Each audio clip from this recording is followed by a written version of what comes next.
नमस्कार साथियों, मेरा नाम है अक्षय और आपका स्वागत है दृष्टि चैनल की इस नई वीडियो में। ये हमारा एमसीक्यू प्रैक्टिस सीरीज़ का प्रोग्राम है जहां पर हम आज की जो वीडियो सीरीज़ जो है इकोनॉमिक्स का जो सेगमेंट है उससे जुड़ी तमाम इम्पॉर्टेंट और ज़रूरी खबरों पर चर्चा करने वाले हैं। तो चलिए वीडियो की शुरुआत करते हैं और सबसे पहले जो हमारा सवाल है वो राजकोषीय समेकन को लेकर के है। तो हमारा सवाल है कि राजकोषीय समेकन के संदर्भ में हमें नीचे दिए गए कथनों पर विचार करना है। हमारा पहला कथन है कि इसे सरकारी घाटे और ऋण संचय को कम करने के उद्देश्य से एक ठोस नीति के रूप में परिभाषित किया गया है। हमारा दूसरा कथन है कि अर्थव्यवस्था में निवेश वृद्धि के प्रतिकूल है। तो उपयुक्त में से कौन सा से कथन सही है या फिर हैं? तो हमारे ऑप्शन है ऑप्शन ए केवल एक, ऑप्शन बी केवल दो, ऑप्शन सी एक और दो दोनों, या फिर ऑप्शन डी ना तो एक और ना ही दो। तो इसका जो सही जवाब है वो है आपका ऑप्शन सी, यानी कि यहाँ पर दोनों ही ऑप्शन जो हैं वो सही जवाब हो जाते हैं। एक एक करके दोनों पर बात करते हैं। सबसे पहले जो हमारे सामने शब्द आता है वो है राजकोषीय समेकन, यानी कि फिस्कल कंसोलिडेशन। फिस्कल कंसोलिडेशन का क्या मतलब है? इसका मतलब एक ऐसी नीति के रूप में है जिसको आप कह सकते हैं कि जिसका उद्देश्य सरकारी घाटे यानी कि गवर्नमेंट डेफिसिट और सरकारी ऋण संचय को कम करने के लिए किया जाता है। यानी बेसिकली सरकार को जो घाटा हो रहा है उस घाटे को कम करने के लिए सरकार जो पॉलिसी अपनाती है उस पॉलिसी को आप फिस्कल कंसोलिडेशन कह सकते हैं। इस तरह से आपका कथन एक जो है वो पूरी तरह से सही हो जाता है। इसके अलावा राजकोषीय समेकन जो है वो आपकी अर्थव्यवस्था में निवेश को कम करता है। तो आर्थिक विकास से घाटे को कम किया जा सकता है जिससे अधिक राजस्व और कम व्यय होगा। व्यय में कमी एवं राजस्व में वृद्धि समेकन योजना की मुख्य विशेषता है। तो इस तरह से आपका कथन दो भी यहाँ पर सही हो जाता है और आपका विकल्प सी बिल्कुल सही जवाब है।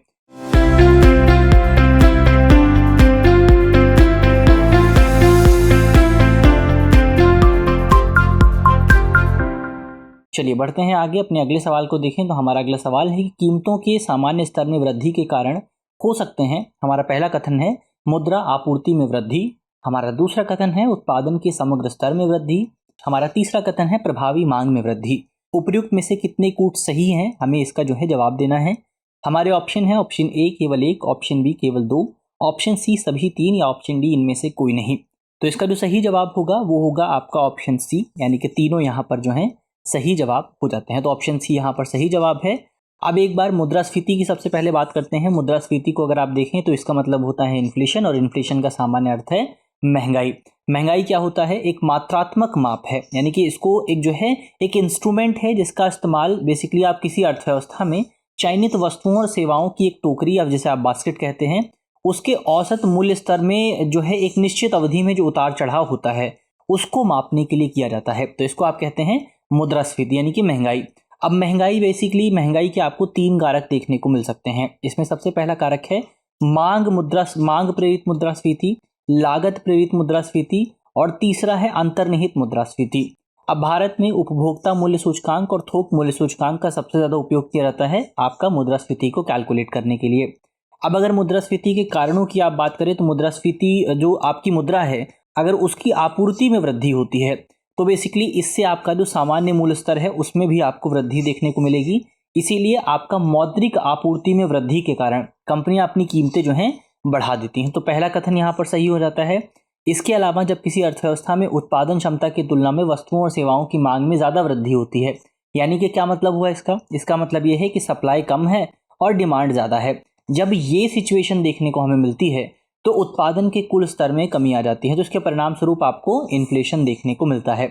इसके अलावा उच्च मांग और कम आपूर्ति के साथ मांग आपूर्ति का अंतर जो है पैदा होता है। जैसे कि हमने सिचुएशन में देखा कि यहाँ पर आपूर्ति कम है और मांग ज़्यादा है, तो यहाँ पर क्या हुआ, डिमांड सप्लाई इनबैलेंस पैदा होता है, जिसके परिणाम स्वरूप आपको सामान्य मूल्य स्तर में वृद्धि देखने को मिलती है। तो इस तरह से आपका तीसरा कथन यहाँ पर सही हो जाता है। इसके अलावा उत्पादन प्रक्रिया इनपुट, यानी कि उत्पादन करते समय हम जिन चीज़ों का इस्तेमाल करते हैं उनकी कीमतों में अगर वृद्धि होती है तो ये वृद्धि भी आपका मुद्रास्फीति में योगदान देती है। इसके अलावा वस्तुओं और सेवाओं की कीमतों में वृद्धि के कारण मजदूरी बढ़ने से वस्तुओं और सेवाओं की लागत में भी वृद्धि हो जाती है। यानी कि अगर आपकी आय बढ़ती है तो ये जो आपकी कंज्यूमर्स हैं, कंज्यूमर्स की आय बढ़ने की वजह से भी आपको अर्थव्यवस्था में महंगाई देखने को मिल सकती है। तो इस तरह से आपका ऑप्शन सी यहाँ पर सही जवाब हो जाता है। आगे बढ़ें, आप बात करें अगले सवाल की। तो हमारा अगला सवाल है कि निम्नलिखित कथनों पर विचार कीजिए। हमारा पहला कथन है सार्वजनिक निर्गम यानी कि पब्लिक इशू किसी कंपनी के मौजूदा शेयरधारकों से पूंजी जुटाना है। हमारा दूसरा कथन है राइट्स इशू केवल जनता की एक निश्चित श्रेणी तक सीमित होता है। ऊपर दिए गए कथनों में से कौन सा से सही है, इसका हमें जवाब देना है। हमारे ऑप्शंस हैं ऑप्शन ए केवल एक, ऑप्शन बी केवल दो, ऑप्शन सी एक और दो दोनों, और ऑप्शन डी ना तो एक और ना ही दो। तो इसका जो सही जवाब है वो है आपका ऑप्शन बी, यानी कि यहाँ पर केवल आपका दूसरा जो कथन है वो बिल्कुल सही जवाब हो जाता है। चलिए एक एक करके इन पर विस्तार से बात करते हैं। सबसे पहले आपका शब्द आता है सार्वजनिक निर्गम, यानी कि पब्लिक ऑफर या पब्लिक इशू। पब्लिक ऑफर क्या होता है? पब्लिक ऑफर वो तरीका है बेसिकली जिसके माध्यम से कोई कंपनी प्राथमिक बाजार में पूंजी जुटाती है। इसे आप आईपीओ यानी कि पब्लिक इनिशियल पब्लिक ऑफरिंग भी कह सकते हैं, प्रारंभिक सार्वजनिक निर्गम भी कह सकते हैं। प्राथमिक बाजार यानी कि पहली बार जारी की गई जो प्रतिभूतियों को संबोधित करता है, यानी कि कोई कंपनी पहली बार अगर शेयर मार्केट में आती है, पहली बार अगर अपने शेयर को इशू करती है तो वो आईपीओ के माध्यम से करती है, तो इसको आप कहते हैं इनिशियल पब्लिक ऑफरिंग। तो इसे निर्गम बाजार के रूप में भी जाना जाता है। ये द्वितीयक बाजार से भिन्न है जहां मौजूदा प्रतिभूतियां खरीदी और बेची जाती है, यानी कि प्राइमरी मार्केट होती है जहां पर कोई कंपनी पहली बार अपना शेयर इशू करती है, और सेकेंडरी मार्केट होती है जहां पर किसी कंपनी के शेयर जो होते हैं उनको खरीदा और बेचा जाता है। तो इसे आप शेयर बाजार या फिर स्टॉक एक्सचेंज के नाम से भी जानते हैं। तो इस तरह से आपका कथन एक यहाँ पर सही हो जाता है। कथन एक यहाँ पर आपका गलत हो जाता है। कथन दो की अगर आप बात करें तो राइट्स इशू करने का क्या मतलब है? ये एक ऐसा मैकेनिज्म है जिस मैकेनिज्म के माध्यम से जो कंपनियां हैं वो अपने मौजूदा शेयर धारकों से, यानी कि जो उनके करंट शेयर होल्डर्स हैं, उनसे अतिरिक्त पूंजी जुटाने की कोशिश करती हैं। ये एक अधिमान्य प्रकार का विषय है, केवल जनता की एक निश्चित कैटेगरी तक ही सीमित होता है, यानी कि कुछ ही लोग जो है इस पूरी प्रक्रिया में हिस्सा ले सकते हैं। इसलिए आपका कथन दो यहाँ पर सही हो जाता है और आपका विकल्प भी बिल्कुल सही जवाब है। चलिए बढ़ते हैं आगे। अपने अगले सवाल को आप देखें तो हमारा अगला सवाल है आपसे कि हेज फंड के संदर्भ में निम्नलिखित कथनों पर विचार कीजिए। हमारा पहला कथन है इसका उपयोग व्यवसायों द्वारा मूल्य परिवर्तन की जोखिम से बचने के लिए किया जाता है। हमारा दूसरा कथन है हेज फंड को एक अर्थव्यवस्था के शेयर बाजार से दूसरी अर्थव्यवस्था में ले जाया जा सकता है। हमारा तीसरा कथन है हेज फंड प्रकृति में स्थिर होता है। तो हमें बताना है कि इनमें से कौन सा कथन सही है या फिर सही है, और हमारे ऑप्शन है ऑप्शन ए केवल एक, ऑप्शन बी एक और दो दोनों, ऑप्शन सी दो और तीन, ऑप्शन डी एक दो और तीन। तो इसका जो सही जवाब है वो है आपका ऑप्शन बी, यानी कि पहला कथन आपका और दूसरा कथन सही है और तीसरा कथन यहाँ पर गलत है। सबसे पहले हेज फंड की अगर आप बात करें तो हेजिंग एक प्रक्रिया है जिसके माध्यम से व्यवसाय मूल्य परिवर्तन के जोखिम से खुद को बचाने की कोशिश करते हैं। अब हेज फंड जो होते हैं वो बेसिकली निवेश योग्य पूंजी है जो कि अर्थव्यवस्था के लिए अधिक लाभदायक क्षेत्रों की ओर तेजी से बढ़ती है, यानी कि जहां पर ज्यादा फायदा होता है वहां पर जो है हेजिंग करने की कोशिश की जाती है। अब इस तरह से आपका कथन एक बिल्कुल सही जवाब हो जाता है। इसके अलावा हेज फंड के माध्यम से एक अर्थव्यवस्था के शेयर जो है वो बाजार से दूसरी अर्थव्यवस्था में ले जाए जा सकते हैं। तो इससे बेसिकली आपका कम लाभ प्राप्ति से उच्च लाभ प्राप्ति की ओर आप आगे बढ़ सकते हैं। तो इस वजह से आपका कथन दो यहाँ पर सही जवाब हो जाता है। इसके अलावा हेज फंड जो है वो बहुत ज़्यादा अस्थायी प्रकृति का होता है, तो आपका कथन तीन यहाँ पर गलत जवाब है और ऑप्शन बी बिल्कुल सही जवाब हो जाता है। चलिए बढ़ते हैं आगे, अपनी अगले सवाल को देखें। तो हमारा अगला सवाल है कि भारतीय अर्थव्यवस्था के संदर्भ में मांग प्रेरित मुद्रास्फीति निम्नलिखित में से किसके कारण बढ़ सकती है? हमारे कथन है कथन एक विस्तारवादी नीतियां, कथन दो वित्तीय प्रोत्साहन, कथन तीन वेतन का मुद्रास्फीति सूचकांक, कथन चार उच्च क्रय शक्ति और कथन पाँच बढ़ती ब्याज दरें। तो हमें नीचे दिए गए कोड का प्रयोग करके सही उत्तर का चुनाव करना है। हमारे ऑप्शन है ऑप्शन ए केवल एक दो और चार, ऑप्शन बी केवल तीन चार और पाँच, ऑप्शन सी केवल एक दो तीन और पाँच, या फिर ऑप्शन डी एक दो तीन चार और पाँच। तो इसका सही जवाब है आपका ऑप्शन ए। ऑप्शन ए यानी कि ऑप्शन ए का मतलब ये हुआ कि इसका आपके यहाँ पर आपका कथन एक, कथन दो और कथन चार यहाँ पर सही हैं, कथन तीन और कथन पाँच यहाँ पर गलत हैं। चलिए एक बार इसके बारे में विस्तार से अगर आप चर्चा करें तो मांग प्रेरित मुद्रास्फीति एक ऐसी स्थिति का प्रतिनिधित्व करती है जहां पर घरों या उद्यमों या सरकारों से आउटपुट की कुल मांग में वृद्धि देखने को मिलती है। अब जब मांग में वृद्धि होती है तो मांग का दबाव इतना ज्यादा होता है कि इसे वर्तमान में उपलब्ध उत्पादन की आपूर्ति से पूरा नहीं किया जा सकता।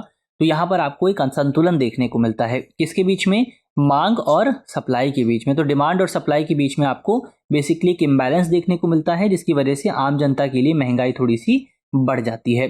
तो अब जो आपका मांग प्रेरित मुद्रास्फीति है, डिमांड पुल्ड इन्फ्लेशन है, उसके बहुत सारे कारण हो सकते हैं। जैसे कारणों की अगर आप बात करें तो इसमें विस्तारवादी नीति सबसे पहला कारण हो सकता है। विस्तारवादी नीति की वजह से आपका जो मुद्रा आपूर्ति है उसमें आपको विस्तार देखने को मिलता है, तो इसकी वजह से आपका खरीदने की लोगों की क्षमता बढ़ जाती है जिसकी वजह से आपका जो कीमत है वो भी बढ़ जाती है। तो कथन एक आपका सही है। इसके अलावा उच्च क्रय शक्ति भी इसका एक उदाहरण हो सकता है। तो अगर किसी अर्थव्यवस्था में रोजगार बढ़ता है तो रोजगार बढ़ने से काम पर जाने वाले लोगों की संख्या बढ़ती है, उनके पास पैसे ज़्यादा आते हैं, वो पैसे को खर्च करते हैं। तो जब खर्च करेंगे तो तरलता बढ़ेगी, लिक्विडिटी बढ़ेगी और आपका प्राइस भी बढ़ जाएगा। तो यहाँ पर आपकी महंगाई भी बढ़ जाएगी। इसके अलावा वित्तीय प्रोत्साहन भी आपका एक इंपॉर्टेंट रोल प्ले करते हैं। तो सरकार राजकोषीय प्रोत्साहन को लागू करने के लिए जितने भी उपाय करती है, जैसे कि सरकार ब्याज दरों को कम कर सकती है, सरकारी जो खर्च है उसको बढ़ा सकती है, मात्रात्मक सहजता को बढ़ा सकती है। इन तमाम प्रयासों की वजह से आपकी इकोनॉमी में धन की जो आपूर्ति है, जो मनी सप्लाई है, वो बढ़ जाती है। तो आपका कथन 2 यहाँ पर सही हो गया। इसके अलावा कथन अगर आप 3 की बात करें तो वो मुद्रास्फीति सूचकांक सबसे कम वेतन पाने वाले श्रमिकों को ऐसा वेतन सुनिश्चित करता है जो वस्तुओं और सेवाओं की बढ़ती लागत के साथ तालमेल खा सके। तो इससे मांग में कोई खास वृद्धि आपको देखने को नहीं मिलती है, इसलिए कथन 3 आपका गलत है। इसके अलावा ब्याज दरों और मुद्रास्फीति की दर के बीच में आपको विपरीत संबंध देखने को मिलता है। तो जब ब्याज दरें ऊंची होती हैं तो आपकी अर्थव्यवस्था धीमी हो जाती है और मुद्रास्फीति कम हो जाती है। तो इस तरह से कथन 5 भी यहाँ पर सही नहीं है और ऑप्शन ए यहाँ पर बिल्कुल सही जवाब हो जाता है। आगे बढ़ें, हमारा अगला सवाल है कि भारत में किसी वर्ष कुछ राज्यों में आधिकारिक गरीबी रेखाएं अन्य राज्यों की तुलना में अधिक होती हैं, क्योंकि ऑप्शन ए गरीबी की दरें अलग अलग राज्यों में भिन्न भिन्न है, ऑप्शन बी मूल्य स्तर अलग अलग राज्यों में भिन्न भिन्न होता है, ऑप्शन सी सकल राज्य उत्पाद प्रत्येक राज्य में भिन्न भिन्न होता है, या फिर ऑप्शन डी सार्वजनिक वितरण की गुणवत्ता अलग अलग राज्यों में भिन्न भिन्न होती है। तो इसका जो सही जवाब है वो है आपका ऑप्शन बी, यानी कि मूल्य स्तर जो है वो अलग अलग राज्यों में अलग अलग होता है। इसको और बेहतर ढंग से अगर आप समझने की कोशिश करें तो बेसिकली भारत में गरीबी का अनुमान पूर्ण स्तर या निर्वाह के लिए आवश्यक न्यूनतम धन पर के आधार पर लगाया जाता है। तो वर्तमान में अगर आप देखें तो गरीबी रेखा को बेसिकली शहरी क्षेत्र में 2100 कैलोरी और ग्रामीण क्षेत्र में 2400 कैलोरी प्रति व्यक्ति सेवन बनाए रखने के लिए जो न्यूनतम धनराशि की जरूरत होती है उसके तौर पर परिभाषित किया जाता है। तो इस प्रकार से अगर आपके राज्य में जो है वस्तुओं की कीमत अलग है तो आपके यहाँ पर जो आपका गरीबी रेखा है वो भी आपकी अलग हो जाएगी। तो ये बेसिकली इस तरह से आपका ऑप्शन बी यहाँ पर सही जवाब हो जाता है। बढ़ते हैं आगे, अगले सवाल को देखें आप। तो अगला सवाल है हमारा कि ग्लोबल हंगर इंडेक्स रिपोर्ट की गणना के लिए अंतर्राष्ट्रीय खाद्य नीति अनुसंधान संस्थान द्वारा निम्नलिखित में से कौन सा से संकेतक सूचकों का उपयोग किया जाता है। हमारे सूचक हैं पहला अल्पपोषण, दूसरा सूचक है बच्चों का बौनापन, या फिर तीसरा सूचक है बाल मृत्यु दर। उपयुक्त में से कितने संकेतकों को रिपोर्ट में शामिल किया गया है। हमारे ऑप्शन है ऑप्शन ए केवल 1, ऑप्शन बी केवल 2, ऑप्शन सी सभी 3, या फिर ऑप्शन डी इनमें से कोई नहीं। तो इसका जो सही जवाब है वो है आपका ऑप्शन सी, यानी कि ये जो सभी ऑप्शन हैं हमारे तीनों सही जवाब हैं। सबसे पहले बात करते हैं अंतर्राष्ट्रीय खाद्य नीति संस्थान की। तो अंतर्राष्ट्रीय खाद्य नीति अनुसंधान संस्थान की स्थापना 1975 में की गई थी, जो विकासशील देशों में गरीबी को स्थायी रूप से कम करने और भूख एवं कुपोषण को समाप्त करने के लिए अनुसंधान आधारित नीति समाधान प्रदान करता है। ग्लोबल हंगर इंडेक्स की अगर आप बात करें तो ये एक उपकरण है जिसे वैश्विक, क्षेत्रीय और राष्ट्रीय स्तर पर भूख को व्यापक रूप से मापने और उसको ट्रैक करने के लिए डिजाइन किया गया है। अब ये जो इंडेक्स है बेसिकली इस इंडेक्स में बहुत सारे आयामों का इस्तेमाल होता है, बहुत सारे डायमेंशंस हैं, जैसे अपर्याप्त खाद्य आपूर्ति, बाल मृत्यु दर, बाल अल्पपोषण, GHI के सूचकांक, पोषण हो गया, अपर्याप्त खाद्य आपूर्ति। तो कथन 3 यहाँ पर सही है।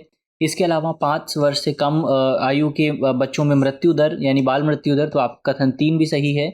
बौनापन, बच्चों का कुपोषण, कथन 2 सही है। तो इस तरह से विकल्प सी आपका सही जवाब हो जाता है और यहाँ पर हमारी वीडियो समाप्त होती है।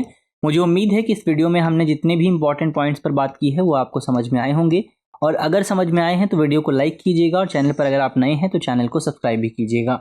मिलते हैं आपसे अगली वीडियो में, तब तक के लिए अपना ख्याल रखिए, ध्यान रखिए, पढ़ते रहिए। धन्यवाद।